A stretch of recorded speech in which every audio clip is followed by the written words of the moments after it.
Welcome to एग्ज़ामपीडिया। आज है 5 अक्टूबर 2020 और इस वीडियो में हम 29 सितंबर से 5 अक्टूबर 2020 तक के जितने भी इम्पॉर्टेंट करंट अफेयर्स के क्वेश्चंस हैं उन्हें हम डिस्कस करेंगे। तो चलिए शुरू करते हैं। पहला क्वेश्चन, हाल ही में किस राज्य ने ट्रांसजेंडर्स व्यक्तियों को भोजन किट प्रदान करने का निर्णय लिया है? तो इसका सही आंसर है सी, केरला सरकार ने। तो अभी केरला सरकार ने राज्य के 1000 ट्रांसजेंडर्स व्यक्तियों को भोजन किट प्रदान करने का निर्णय लिया है। इससे पहले मार्च में लॉकडाउन के पहले चरण के समय ट्रांसजेंडर्स व्यक्तियों को भोजन किट प्रदान करने वाला पहला राज्य केरला ही बना था और अब फिर से केरला सरकार ने राज्य के 1000 ट्रांसजेंडर्स व्यक्तियों को प्रत्येक के लिए 700 रुपये की खाद्य किट स्वीकृत की है। तो आप इसे ज़रूर ध्यान रखिएगा कि ऐसा करने वाला केरला पहला राज्य है। अब हम आगे बढ़ते हैं। हाल ही में किस नाम से असम सरकार ने हवाई यात्रियों के लिए एक मोबाइल ऐप बनाया है? तो इसका सही आंसर है बी, विजिट आसाम। तो अभी आसाम की सरकार ने विजिट आसाम नाम से एक मोबाइल एप्लीकेशन बनाया है जिससे के ज़रिए हवाई यात्री कोविड-19 जांच से जुड़ी औपचारिकताओं को पूरा करने में हवाई अड्डे पर देरी से बचने के लिए आवेदन पत्र डाउनलोड करके भर सकते हैं और हवाई अड्डे अधिकारियों को दिखा सकते हैं और इस तरीके से हवाई यात्री सामाजिक दूरी को सुनिश्चित करेंगे और ज़रूरी आवेदन पत्रों को भरने में उनका ज़्यादा समय बर्बाद नहीं होगा। तो अपने आप में किसी भी राज्य के द्वारा ये कदम पहला कदम है। तो आप इसे ज़रूर ध्यान रखिएगा कि इस पहल को असम सरकार ने शुरू किया है। अब हम आगे बढ़ते हैं। हाल ही में किसने अ बुटीक ऑफ फ्लावर्स नामक किताब को लिखा है? तो इनका नाम है बी, डॉक्टर कृष्णा सक्सेना। तो अभी डॉक्टर कृष्णा सक्सेना ने अ बुटीक ऑफ फ्लावर्स नामक किताब को लिखा है।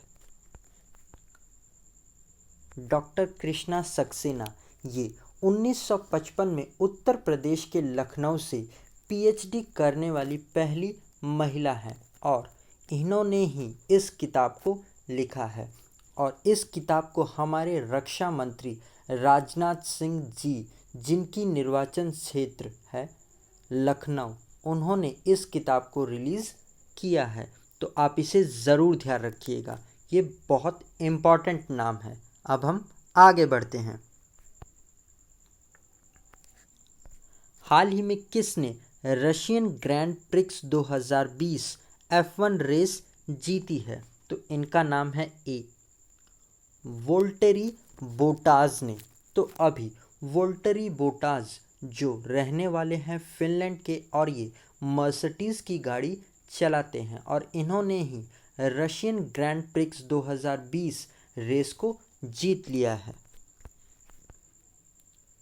तो पहले स्थान पे ये खुद वोल्टेरी बोटाज हैं और दूसरे स्थान पर है मैक्स वर्सन जो नीदरलैंड से हैं और ये रेडबुल के ड्राइवर हैं और तीसरे स्थान पर हैं लुइस हैमिल्टन जो ब्रिटेन से आते हैं और ये मर्सिडीज़ की गाड़ी चलाते हैं। तो आप इन सब के नाम ज़रूर याद रखिएगा। अब हम 2020 में हुए जितने भी ग्रैंड प्रिक्स हैं उन्हें एक बार रिवाइज कर लेते हैं। तो पहली रेस थी ऑस्ट्रेलियन ग्रैंड प्रिक्स जिसे जीता था वोल्टेरी बोटाज ने। दूसरी रेस थी स्टायरिन ग्रैंड प्रिक्स जिसे जीता था लुइस हैमिल्टन ने। तीसरी रेस थी हंगरी ग्रैंड प्रिक्स जिसे जीता था लुइस हैमिल्टन ने। चौथी रेस थी ब्रिटिश ग्रैंड प्रिक्स जिसे जीता था लेविस हैमिल्टन ने। 5वीं रेस थी बेल्जियम ग्रैंड प्रिक्स जिसे भी जीता था लेविस हैमिल्टन ने। 6ठी रेस थी स्पेनिश ग्रैंड प्रिक्स जिसे जीता था लेविस हैमिल्टन ने। 7वीं रेस थी इटालियन ग्रैंड प्रिक्स जिसे जीता था पेरी गैस्ले ने। 8वीं रेस थी F1 70th anniversary grand prix जिसे जीता था मैक्स वर्सन ने। F1 टस्कन ग्रैंड प्रिक्स जिसे जीता था लेविस हैमिल्टन ने। और अभी हुई थी रशियन ग्रैंड प्रिक्स जिसे जीता था वोल्टरी बोटाज ने। तो आप इन सब के नामों को ज़रूर याद रखिएगा, ये बहुत इम्पॉर्टेंट नाम है। अब हम आगे बढ़ते हैं। हाल ही में बीसीसीआई ने की महिला चयन समिति के अध्यक्ष के रूप में किसे नियुक्त किया गया है? तो इनका नाम है ए नीतू डेविड को। तो अभी बीसीसीआई ने 90 की दशक के अंत में और 2000 की शुरुआत में भारत की बेहतरीन महिला क्रिकेटरों में से एक नीतू डेविड को 5 सदस्यीय महिला राष्ट्रीय चयन पैनल का अध्यक्ष बनाया है। तो इस पैनल में ये खुद अध्यक्ष हैं और दूसरे सदस्यों के नाम हैं मीतू मुखर्जी, रेनू मर्ज, आरती वेधवा और वी कल्पना। तो आप इनके भी नामों को ज़रूर याद रखिएगा। अब हम आगे बढ़ते हैं। हाल ही में आरबीआई ने किसे ग्राहकों को ग्राहक जागरूकता अभियान के लिए चुना है? तो इसका सही आंसर है सी अमिताभ बच्चन को। तो अभी भारतीय रिजर्व बैंक ऑफ इंडिया ने बॉलीवुड अभिनेता अमिताभ बच्चन को ग्राहक जागरूकता अभियान के लिए चुना है। इस अभियान का लक्ष्य है भोले भाले ग्राहकों को धोखेबाजों से बचाना, यानी कि लोगों को ज़्यादा से ज़्यादा जागरूक करना। साथ ही अमिताभ बच्चन जी को आईडीएफसी बैंक के पहले ब्रांड एम्बेसडर बने हैं और अमेज़ॉन ने भारतीय यूज़र्स को एलेक्सा में अमिताभ बच्चन की आवाज़ देने के लिए अमिताभ बच्चन के साथ समझौता किया है। तो आप इसे भी ज़रूर ध्यान रखिएगा। अब हम आगे बढ़ते हैं। हाल ही में ट्राई के नए अध्यक्ष के रूप में किसे नियुक्त किया गया है? तो इनका नाम है ए पीडी वेगवल को। तो अभी पीडी वेगवल को ट्राई यानी कि telecom regulatory authority of India का नया अध्यक्ष नियुक्त किया गया है। तो आप इनका नाम ज़रूर ध्यान रखिएगा। अब हम दूसरे ऑप्शंस देख लेते हैं। तो बी सुरेश चंद्र शर्मा, इनको राष्ट्रीय चिकित्सा आयोग यानी कि नेशनल मेडिकल कमीशन के ये पहले अध्यक्ष बने हैं। तो ये इन्हें भी ज़रूर याद रखिएगा, ये अपने आप में बहुत इम्पॉर्टेंट नाम है। तीसरा ऑप्शंस भी देख लेते हैं। सी एम वीर लक्ष्मी, ये भारत की पहली महिला एम्बुलेंस ड्राइवर बनी हैं। तो आप इन तीनों नामों को ज़रूर याद रखिएगा। अब हम आगे बढ़ते हैं। हाल ही में किसे वर्ष 2020-21 के लिए लता मंगेशकर पुरस्कार देने की घोषणा की गई है?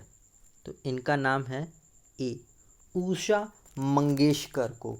तो अभी महाराष्ट्र सरकार ने अनुभवी महिला पार्श्व गायिका उषा मंगेशकर को साल 2020-21 के लिए लता मंगेशकर पुरस्कार के लिए चुना है। इस पुरस्कार में इन्हें 5 लाख नगद और एक मानपत्र और एक स्मृति चिन्ह दिया जाएगा। तो आप इनका नाम ज़रूर याद रखिएगा कि इन्हें 2020-21 का लता मंगेशकर पुरस्कार दिया जाएगा। अब हम आगे बढ़ते हैं। हाल ही में कोविड क्रूसेडर अवार्ड 2020 प्राप्त करने वाले पहले भारतीय कौन बन गए हैं? तो इनका नाम है ए इकबाल सिंह चहल। तो अभी आईएएस अधिकारी और ग्रेटर मुंबई नगर निगम के आयुक्त इकबाल सिंह चहल को कोविड क्रूसेडर अवार्ड 2020 प्राप्त करने वाले पहले भारतीय बन गए हैं। ये पुरस्कार इनको मुंबई में कोरोना वायरस संक्रमण को कंट्रोल करने में उनके दिए गए योगदान को देखते हुए दिया गया है। तो आप इनका नाम ज़रूर याद रखिएगा, इकबाल सिंह चहल। अब हम आगे बढ़ते हैं। हाल ही में किस राज्य ने स्लम अपग्रेडेशन प्रोग्राम शुरू किया है? तो इसका सही आंसर है बी उड़ीसा सरकार ने। तो अभी उड़ीसा के मुख्यमंत्री नवीन पटनायक उन्होंने 3 साल में राज्य को झुग्गी मुक्त बनाने के लिए स्लम अपग्रेडेशन प्रोग्राम को शुरू किया है। इस कार्यक्रम के तहत राज्य के 2919 झुग्गियों को घरों में बदला जाएगा और इसके लिए सरकार कई सरकारी ज़मीनों को भी अलॉट करेगी। तो आप इसे ज़रूर ध्यान रखिएगा। अब हम आगे बढ़ते हैं। हाल ही में किस बैंक ने छोटी कंपनियों को सशक्त बनाने के लिए बॉम्बे स्टॉक एक्सचेंज के साथ समझौता किया है? तो इसका सही आंसर है ए यस बैंक ने। तो अभी यस बैंक ने जागरूकता कार्यक्रमों के माध्यम से स्मॉल मीडियम एंटरप्राइजेस यानी कि छोटी कंपनियों को सशक्त बनाने के लिए बॉम्बे स्टॉक एक्सचेंज के साथ समझौता किया है। अब हम दूसरे ऑप्शंस भी देख लेते हैं, जैसे कि बी आईसीआईसीआई बैंक ने अभी किसानों की क्रेडिट योग्यता का आकलन करने के लिए सैटेलाइट डाटा का उपयोग करने वाला पहला बैंक बन गया है। सी bank of Baroda. Indian banking association ने ईजी 2.0 रैंकिंग अभी जारी की थी, जिसमें टॉप पर था बैंक ऑफ बड़ौदा। तो आप इसे भी ज़रूर ध्यान रखिएगा। डी कोटक महिंद्रा बैंक, इसने अभी कोना कोना उम्मीद कैंपेन को शुरू किया है। तो आप इसे भी ज़रूर ध्यान रखिएगा। अब हम आगे बढ़ते हैं। हाल ही में ट्यूटरिंग कंपनी वेदांतु के ब्रांड एम्बेसडर के रूप में किसे नियुक्त किया गया है? तो इनका नाम है ए आमिर खान को।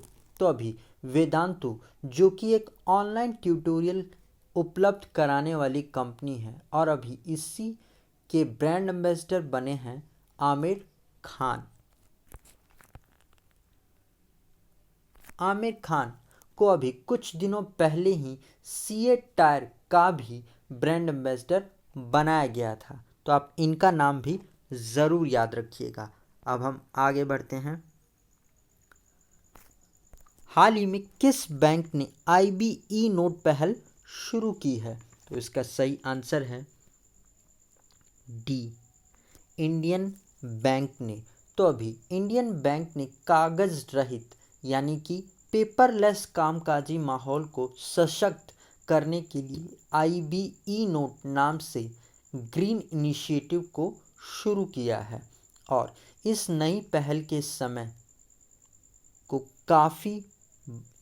पहल से काफ़ी बचत होगी, साथ ही कागज छपाई और अन्य प्रासंगिक खर्चों को भी बचत मिलेगी। तो आप इसे ज़रूर याद रखिएगा कि इस ग्रीन पहल को इंडियन बैंक ने शुरू किया है, जिसका नाम है आईबी नोट। तो अब हम आगे बढ़ते हैं। हाल ही में किस रेलवे जोन ने ऑपरेशन मेरी सहेली शुरू किया है? तो इसका सही आंसर है सी साउथ ईस्टर्न रेलवे जोन। तो अभी हाल ही में दक्षिण पूर्वी रेलवे के ने ऑपरेशन मेरी सहेली को शुरू किया है, जो कि पूरी यात्रा के दौरान अपने डेस्टिनेशन तक जाने वाली महिला यात्रियों की सुरक्षा बढ़ाने के लिए है।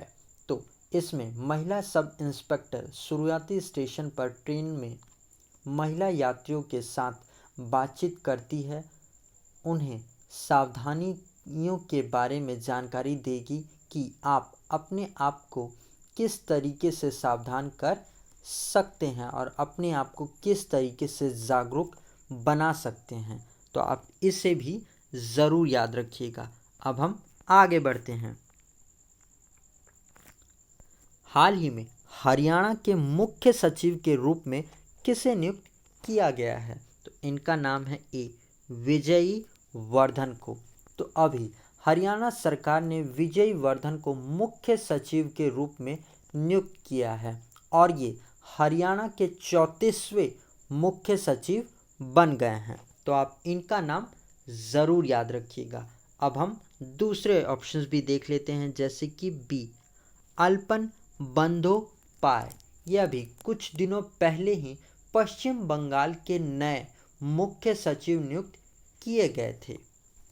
सी विन्नी महाजन, ये पंजाब की पहली महिला चीफ सेक्रेटरी बनी हैं। तो आप इनके नामों को भी ज़रूर याद रखिएगा। अब हम आगे बढ़ते हैं। हाल ही में हीरो मोटोकॉर्प ने किसे अपना निर्देशक नियुक्त किया है? तो इनका नाम है ए BS धनवा। तो अभी हमारे पूर्व एयर मार्शल BS धनवा और अभी इन्हीं को हीरो मोटोकॉर्प ने अपनी कंपनी के बोर्ड में गैर कार्यकारी और स्वतंत्र निर्देशक यानी कि नॉन एग्जीक्यूटिव और इंडिपेंडेंट डायरेक्टर के रूप में नियुक्त किया है। तो आप इनका नाम ज़रूर ध्यान रखिएगा। अब हम दूसरे ऑप्शंस देखते हैं, जैसे कि बी SS देसवाल।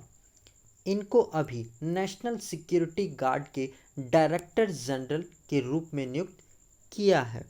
सी सुरेश चंद्र शर्मा, इनको अभी राष्ट्रीय चिकित्सा आयोग के पहले अध्यक्ष के रूप में नियुक्त किया है। तो आप इनके नामों को भी ज़रूर याद रखिएगा। अब हम आगे बढ़ते हैं। तो गाइस, आज के लिए इतना ही। और अगर अभी तक आपने इस चैनल को सब्सक्राइब और लाइक नहीं किया है तो आप इस जाने से पहले आप इस चैनल को सब्सक्राइब ज़रूर कर लें, जिससे कि आपको आने वाले वीडियोस के नोटिफिकेशंस मिल सके। और अगर आप इस वीडियो का PDF लेना चाहते हैं तो आप हमारे टेलीग्राम चैनल से जुड़कर ले सकते हैं। आज के लिए इतना ही। Thanks for listening.